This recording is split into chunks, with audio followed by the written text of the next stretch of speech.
सुनेत्रा पवारांच्या दिल्ली दौऱ्यात प्रफुल्ल पटेलांसह सुनील तटकरेंचीही अनुपस्थिती। पक्षातील अंतर्गत मतभेदांमुळे दोन्ही नेत्यांच्या गैरहजेरीने राजकीय वर्तुळात जोरदार चर्चा। राष्ट्रवादीतल्या कथित अंतर्गत वादावर सुनेत्रा पवारांचं मौन। निवडणूक आयोगाकडे पाठवलेल्या पत्राबाबत बोलणं टाळलं। पटेल तटकरेंबाबत येणाऱ्या बातम्या चुकीच्या, त्यांचं मार्गदर्शन, पक्षाबाबतची निष्ठा याबाबत शंका नाही। प्रफुल्ल पटेल सुनील तटकरेंसाठी पार्थ पवारांचं ट्विट।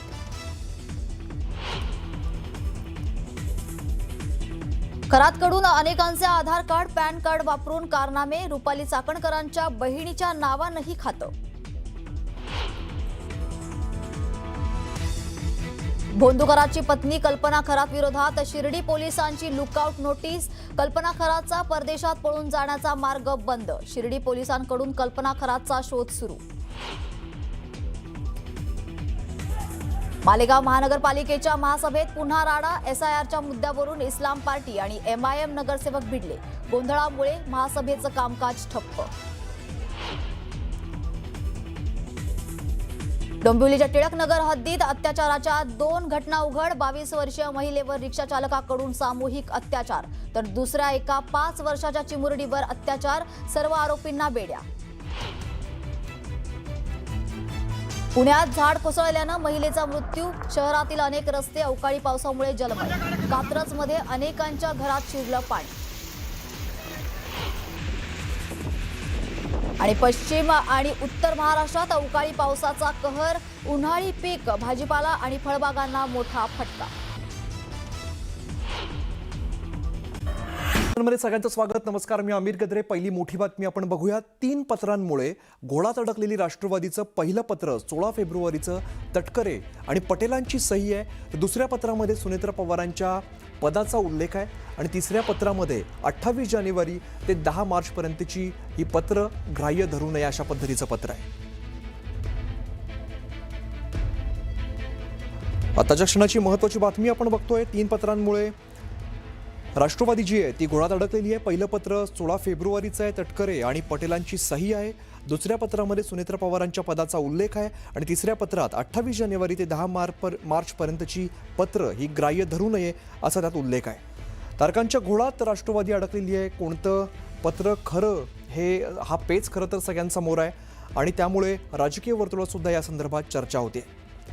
राष्ट्रवादी पक्षाच्या जी पत्र आहेत ती कालपासून मोठ्या प्रमाणात आपण बघतोय आणि या पत्रामध्ये सुनेत्रा पवार आणि शिवाजीराव गर्जे यांच्या नावापुढे पद किंवा इतर काही मुद्दे या निमित्ताने चर्चेला आलेले होते। दरम्यान तारखांचा जो सगळा घोळ आहे त्या घोळामध्ये राष्ट्रवादी अडकल्याचं बघायला मिळत आहे। आपण बघतोय पहिलं पत्र जे आहे ते 16 फेब्रुवारीचं आहे, तटकरे आणि पटेलांची सही आहे। दुसऱ्या पत्रामध्ये सुनेत्रा पवारांच्या पदाचा त्यात उल्लेख आहे आणि तिसऱ्या पत्रात 28 जानेवारी ते 10 मार्च पर्यंतची पत्र ग्राह्य धरू नये असा उल्लेख आहे। ही 3 पत्र आपण सध्या दृश्यांमध्ये बघतोय। 3 पत्र आणि 3 तारखा आपण बघतोय। तर पहिलं पत्र 16 फेब्रुवारी 2026 आहे। पक्षाध्यक्षांच्या अनुपस्थितीत सर्वाधिकार कार्याध्यक्षांकडे यावेत। दुसरं पत्र आपण बघतोय त्यामध्ये असं म्हटलंय की 26 फेब्रुवारी 2026 सुनेत्रा पवारांच्या पदाचा उल्लेख आपल्याला बघायला मिळतोय। दरम्यान तारखांच्या घोळामध्ये राष्ट्रवादी आणि कार्यकारी जे आहेत ते ग्राह्य धरायची का असा प्रश्न आहे आणि या कार्यकारिणीने ठराव ग्राह्य धरायचे का, ते जे ठराव केलेले आहेत ते, त्याचप्रमाणे सुनेत्रा पवारांची निवड ग्राह्य धरायची की नाही असा सुद्धा प्रश्न या निमित्ताने उपस्थित केला जातोय।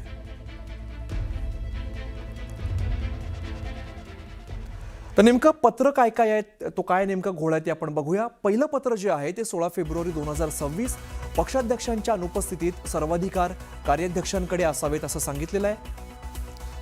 दुसरं पत्र आपण बघतो ते आहे 26 फेब्रुवारी 2026। यामध्ये सुनेत्रा पवारांच्या पदाचा उल्लेख आपल्याला बघायला मिळतोय। तर त्यात दुसऱ्या पत्रामध्ये तटकरे आणि पटेलांच्या पदाचा उल्लेख केलेला नाहीये। तर तिसरं जे पत्र आहे ते 10 मार्च 2026 आहे आणि निवडणूक आयोगाला सुनेत्रा पवारांनी पत्र दिलंय। मधल्या काळातील पत्र जी आहे ती ग्राह्य धरू नये असा उल्लेख या पत्रामध्ये आहे।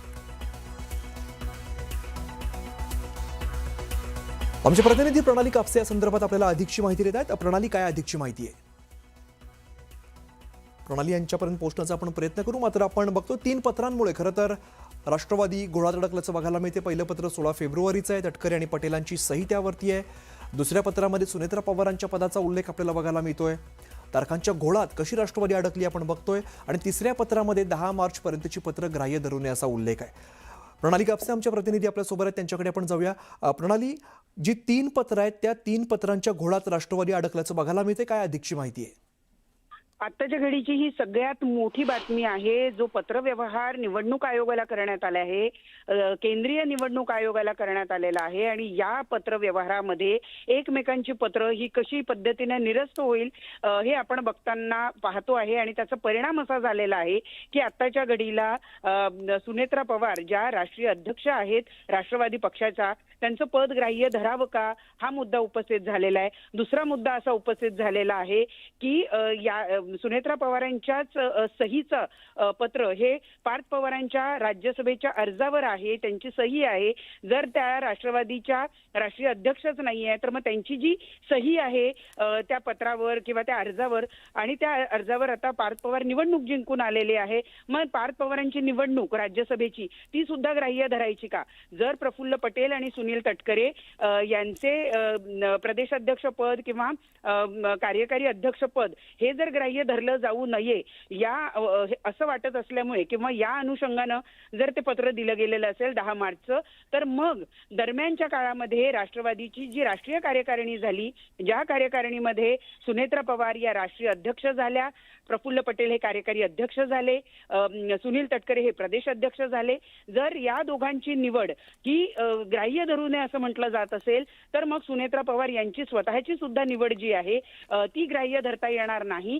कारण या पत्रामध्ये जे पत्र आहे 10 तारखेचं सुनेत्रा पवार यांच्या सहीचं पत्र आहे, राष्ट्रीय अध्यक्ष म्हणून पत्र आहे, त्या पत्रामध्ये त्यांनी असं म्हटलेलं आहे की 28 जानेवारी ज्या दिवशी अजित पवारांचं अपघाती निधन झालं त्या दिवसापासून ते हे पत्र मिळेपर्यंत मधल्या काळात राष्ट्रवादी पक्ष म्हणून जो काही पत्रव्यवहार निवडणूक आयोगाला झालेला असेल तो निरस्त समजण्यात यावा, तो ग्राह्य धरू नये. याचा अर्थ दरम्यानच्या काळात झालेली राष्ट्रीय कार्यकारिणी, त्या कार्यकारिणीमध्ये सुनेत्रा पवार यांची राष्ट्रीय अध्यक्ष म्हणून झालेली निवड, कार्यकारी अध्यक्ष म्हणून प्रफुल्ल पटेल यांची झालेली निवड, प्रदेशाध्यक्ष म्हणून सुनील तटकरे यांची झालेली निवड, या सगळ्याच निवडणुका ग्राह्य धरायच्या नाही का असा प्रश्न या ठिकाणी निर्माण होतो. आणि त्यामुळे एकूणच राष्ट्रवादीचं मधल्या जो काही कार्यकारिणी आहे त्याच्यावर प्रश्नचिन्ह निर्माण झालेलं आहे. कारण तोपर्यंत म्हणजे 10 मार्च पर्यंत जे आपल्याला शेवटचं पत्र मिळालेलं आहे याच्या पुढचा जर काही पत्रव्यवहार झालेला असेल तर तो काही न्यूज 18 मराठीच्या हाती लागलेला नाही. परंतु आतापर्यंत जी पत्र आपल्या हाती आलेली आहे त्यानुसार असं दिसून येत आहे की शेवटचं पत्र हे 10 मार्चचं पत्र आहे आणि त्या पत्रानुसार तो दरम्यानच्या काळात झालेला सगळ्या ज्या प्रफुल्ल पटेल हे कार्यकारी अध्यक्ष असल्यामुळे त्यांनी राष्ट्रीय कार्यकारिणी बोलवलेली होती, ज्या राष्ट्रीय कार्यकारिणीमध्ये राज्यभरातले सगळे पदाधिकारी उपस्थित होते, देशभरातले सगळे पदाधिकारी उपस्थित होते आणि त्यांच्या उपस्थितीमध्ये सुनेत्रा पवार यांची राष्ट्रीय अध्यक्ष म्हणून निवड झालेली होती. मग जर दरम्यानच्या काळात झालेल्या सगळ्या किंवा दरम्यानच्या काळात निवडणूक आयोगाला झालेला पत्रव्यवहार हा निरस्त समजावा असं म्हटलेलं आहे, तर कालपासून जे पत्र व्हायरल होत आहे ते 26/2/2026 आहे. म्हणजे 26 फेब्रुवारीच्या दिवशी ज्या दिवशी सुनेत्रा पवार या राष्ट्रीय अध्यक्ष झाल्या त्या दिवशीचं ते पत्र आहे आणि त्या दिवशीच्या कार्यकारिणीमधले जे मेंबर्स आहेत त्यांची ती नावं आहेत. याचा अर्थ ते पत्र सुद्धा निरस्त समजायचं का? म्हणजे स्वतःच सुनेत्रा पवारांच्या सहीचं पत्र हे 26 तारखेला झालेले कार्यकारिणीला निरस्त ठरवणार आहे असं आपल्याला एकूण दिसून येत आहे. बरं प्रणाली, धन्यवाद या सगळ्या सविस्तर माहितीसाठी. तर आपण बघतोय पत्रांच्या घोळात राष्ट्रवादी काँग्रेस अडकल्याचं आपल्याला बघायला मिळतंय. पहिलं पत्र 16 फेब्रुवारी 2026 पक्षाध्यक्षांच्या अनुपस्थितीत सर्वाधिकार कार्याध्यक्षांकडे म्हटलेलं आहे, तर दुसरं पत्र जे आहे ते 26 फेब्रुवारी 2026 आहे. सुनेत्रा पवारांच्या पदाचा उल्लेख आहे, तटकरे आणि पटेलांच्या पदाचा त्यात उल्लेख नाही आहे. आणि तिसरं पत्र जे आहे ते 10 मार्च 2026 आहे. निवडणूक आयोगाला सुनेत्रा पवारांचं आहे पत्र आणि मधल्या काळातील पत्र ग्राह्य धरू नये असा सगळा गोंधळ आपल्याला बघायला मिळतोय.